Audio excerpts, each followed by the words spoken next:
ماں مجھے کو تیری یاد آئی ہے، ماں مجھے کو تیری. جن کے اندر غور و فکر کا مادہ ہوگا وہی خاتون ایسا کر سکتی ہے. اسی لیے آگے چل کر حضرت شفا رضی اللہ تعالی عنہ، اس وقت پڑھنے کا رواج بہت کم تھا. حضرت خدیجہ رضی اللہ تعالی عنہ کی دوستی حضرت شفا سے. شفا رضی اللہ تعالی عنہ یہ وہ ہیں جنہوں نے حضور کو اپنے گود میں لیا جب حضور کی پیدائش ہوئی. تو حضرت شفا، مکہ میں چند لوگ، جب اسلام آیا تو چند لوگ پڑھنا لکھنا جانتے تھے. 11 ایسے لوگ تھے جن کو مکے میں پڑھنا لکھنا آتا تھا، لکھنا آتا تھا. اور اسی طرح سے مکے میں 17 لوگ اور مدینے میں 11 لوگ تھے جن کو لکھنا آتا تھا. ان 11 لوگوں میں 17 لوگوں میں سے ایک خاتون تھی حضرت شفا رضی اللہ تعالیٰ عنہ، جن کو لکھنا آتا تھا. حضور پاک علیہ الصلوۃ والتسلیم کے ہاں آنا جانا کہ حضور کو گود میں لیا انہوں نے. تو حضور پاک علیہ الصلوۃ والتسلیم نے ایک موقع سے ارشاد فرمایا کہ شفا، آپ نے ان کو چونٹیوں کی جھاڑ پھونک بھی آتی تھی. اگر کسی کو چونٹی کاٹ لے دم کر دیں اور ان کے لیے ان پہ پڑھ کر کچھ دم کر دیں یا اپنا ہاتھ لگا دیں. ان کے پاس کچھ کرشمہ تھا کہ وہ اگر دم کر دیتی یا جھاڑ پھونک کر دیتی تو وہ شخص اچھا ہو جاتا. تو حضرت شفا نے حضرت خدیجہ رضی اللہ تعالی عنہ کو وہ منتر سکھا دیا، جھاڑ پھونک والا منتر.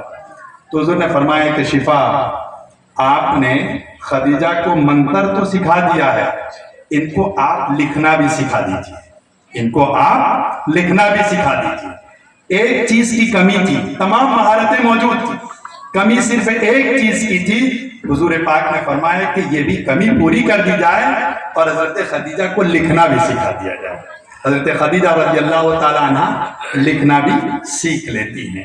غرض کہ آپ اگر اسلام کے اس نظام کا مطالعہ کریں گے، اس پہ آپ توجہ دیں گے اور سیرت طیبہ کا مطالعہ کریں گے تو قرآن کریم کی یہ آیت بہت اچھی طرح سے آپ کو سمجھ میں آ جائے گی، جہاں پروردگار عالم ہمیں یہ مثال دے کر سمجھانا چاہ رہا ہے کہ شاید کی مکیاں الگ الگ انداز میں کام کرتی ہیں، الگ الگ، لیکن اجتماعیت ہوتا ہے تو اس میں فیہ شفاء للناس کا مادہ پایا جاتا ہے.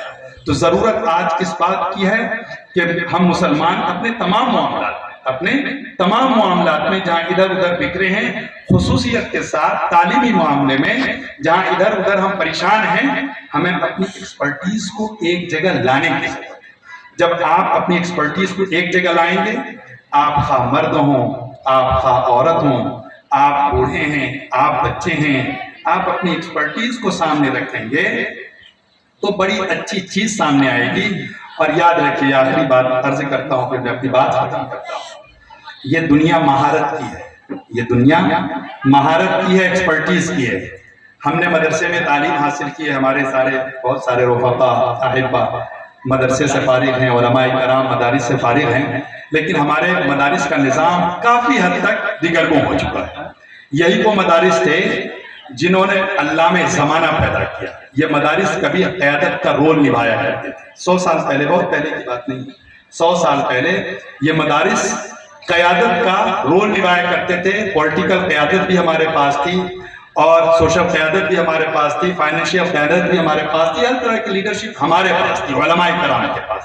ہم سربراہ تھے، ہم نے قیادت کی. لیکن دھیرے دھیرے حالات، ایک پورا موضوع ہے اور پوری بحث ہے، حالات کے تناظر میں اپنی کمی کوتاہی کی وجہ سے ہم اتنے پیچھے ہو کر چلے گئے کہ اب ہمارے درمیان ایکسپرٹس پیدا نہیں ہوئے، ہمارے درمیان ماہرین پیدا نہیں ہونے لگے. ہم مدرسے میں پڑھ لیتے ہیں، کتابوں کا ترجمہ کر لیتے ہیں، عربی آ جاتی ہے، زیادہ سے زیادہ کئی مرتبہ عربی بولنا بھی آ جاتا ہے، عربی بول چال سے اچھا شغف بھی مل جاتا ہے.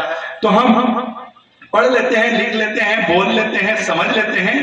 لیکن سچی بات یہ ہے کہ ہمارے مدرسے میں ہمارے اساتذہ ہمیشہ دستار بندی کے وقت یہ کہا کرتے ہیں کہ تعلیم یہاں سے آپ کی شروع ہوگی. آپ یہ مت سمجھیے کہ آپ کی تعلیم مکمل ہو گئی ہے، اب تعلیم آپ کی شروع ہوگی، مگر یہ صرف نصیحت کی حد تک یہ بات رہتی ہے، ہم اس کو عملی جامہ نہیں پہناتے.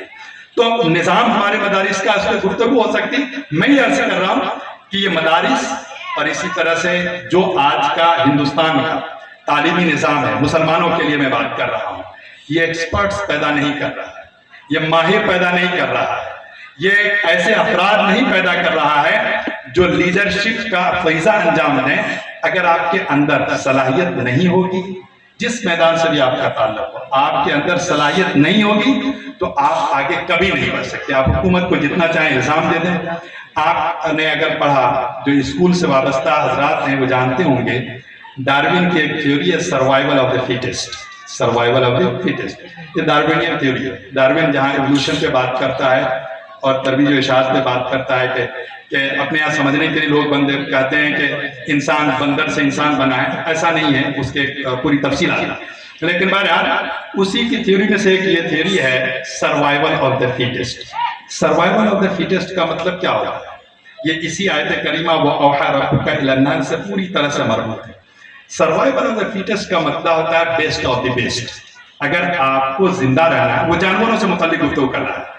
ڈارون جاتا ہے پورا جانوروں کے محفل میں اور جانوروں کے علاقے میں، جانوروں کے اندر گھومتا اٹھتا بیٹھتا ساری چیز دیکھتا ہے، اور دیکھنے کے بعد وہ اس نتیجے پر پہنچتا ہے کہ ایک جانور جو مر گیا کیوں مرا، دوسرا جانور جو زندہ ہے وہ زندہ کیوں رہا، یہ چھوٹا سا کیڑا یہ مر کیوں گیا، یہ بڑا کیڑا یہ زندہ کیوں رہا، تو پورا انالائز کرتا پوری اس کی چیز۔ تو اس سے وہ یہ لفظ نکال کر لے کر آیا کہ سروائیول آف دا فیٹسٹ، کہ اگر آپ کے پاس طاقت ہے، آپ کے پاس قوت ہے تو آپ زندہ رہیں گے، اگر آپ کے اندر کمزوری ہے تو آپ کچل جاتے جائیں گے۔ میں اس کو ذرا ایکسٹینڈ کرتا ہوں۔ طاقت کا مطلب یہ نہیں کہ گولی باری، میری نگاہ میں طاقت کا مطلب علمی طاقت، میری نگاہ میں طاقت کا مطلب فہم و فراست کی طاقت، میری نگاہ میں طاقت کا مطلب فکری طاقت، انٹلیکچوئل پاور۔ انٹلیکچوالٹی ہوگی تو آپ لیڈرشپ کا فریضہ انجام دے سکیں گے۔ سروائیول آف دا فیٹسٹ بالکل طاقت کا مطلب فہم و فراست کی طاقت، میری نگاہ میں طاقت کا مطلب فکری طاقت، انٹلیکچوئل پاور۔ انٹلیکچوالٹی ہوگی تو آپ لیڈرشپ کا فریضہ انجام دے سکیں گے۔ سروائیول آف دا فیٹسٹ بالکل جنتی تلی بات ہے، اس سے بڑھ کر کوئی بات ہو ہی نہیں سکتی۔ اگر آپ کے اندر صلاحیت نہیں ہے، آپ 1000 کچھ کرتے رہ جائیے، آپ کا کام نہیں ہوگا۔ اب اپنے آپ میں بھی آپ انالائز کیجئے گا، ہم میں سے بھی، ان علماء کرام میں سے بھی جو لوگ یہاں پر بیٹھے ہیں اسی لیے بیٹھے ہیں کہ انہوں نے محنت کی، جہاں تک یہ پہنچ سکتے تھے پہنچے، اور جو لوگ محنت نہیں کر سکے وہ پیچھے رہ گئے۔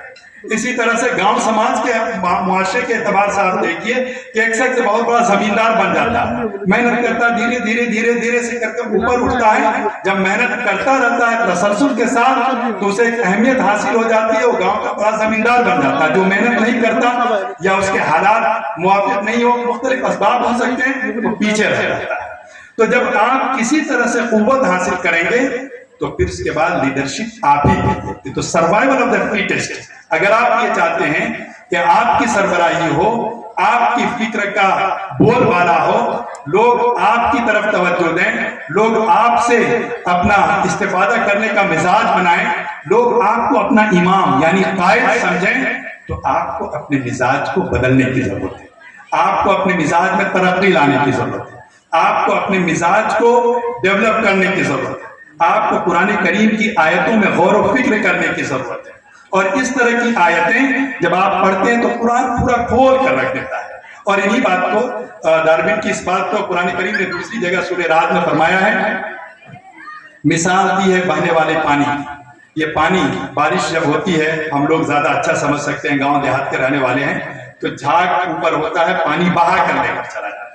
پروردگار عالم نے اس مثال کو دیا، فرمایا کہ یہ وہ ایسے سیلے رواں ہیں کہ یہ پانی اس طرح بہ رہا ہے کہ اوپر جو کچھ ہے کچڑے وغیرہ ہیں یہ بہ کر چلے جاتے ہیں۔ فیہ جفاء للناس، کہ فیہ شفاء للناس، کہ یہ ایسی وہ چیز ہے کہ جو جھاگ ہے اوپر بہ جاتا ہے، ما يمكث فی الارض، جو چیز لوگوں کو نفع دینے والی ہوتی ہے، فاحتمل السیل زبدا رابیا ومما یوقدون علیہ الیۃ، تو وہ جو چیز رہنے والی ہے وہ زمین میں رہ جاتی ہے، جو مفید چیز ہوتی ہے وہ زمین میں رہ جاتی ہے، اور جو مفید چیز نہیں ہوتی ہے ہولا پن ہوتا ہے، ہلکا پن ہوتا ہے، پانی کا بہاؤ اسے بہا کر لے کر چلا جاتا ہے۔ خلاصہ کلام یہ ہے، ہمارے علماء کرام اور دانشوران قوم و ملت اور ہماری بیٹیاں جو ان باتوں کو سن رہی ہے کہ قرآن کو پڑھیے، قرآن کا مزاج سمجھیے، قرآن کو سمجھنے کے لیے سیرت طیبہ کا سہارا لیجیے. حضور پاک علیہ الصلوۃ والتسلیم کی سیرت ہر چیز کا خلاصہ ہے، ہر چیز کی توضیح و تشریح اس میں موجود ہے. جتنا سیرت کو پڑھیں گے قرآن کے اسرار و رموز اسی قدر آپ پر آشکارا ہوں گے. اللہ تبارک و تعالیٰ سے دعا ہے کہ پروردگار عالم ہمیں قرآن کریم کو پڑھنے، سمجھنے، اس پر عمل کرنے کی توفیق عطا فرمائے، اور نبی پاک علیہ الصلوۃ والتسلیم سے عشق و محبت رچانے بسانے کی توفیق عطا فرمائے. وباللہ التوفیق، والسلام علیکم ورحمۃ اللہ وبرکاتہ.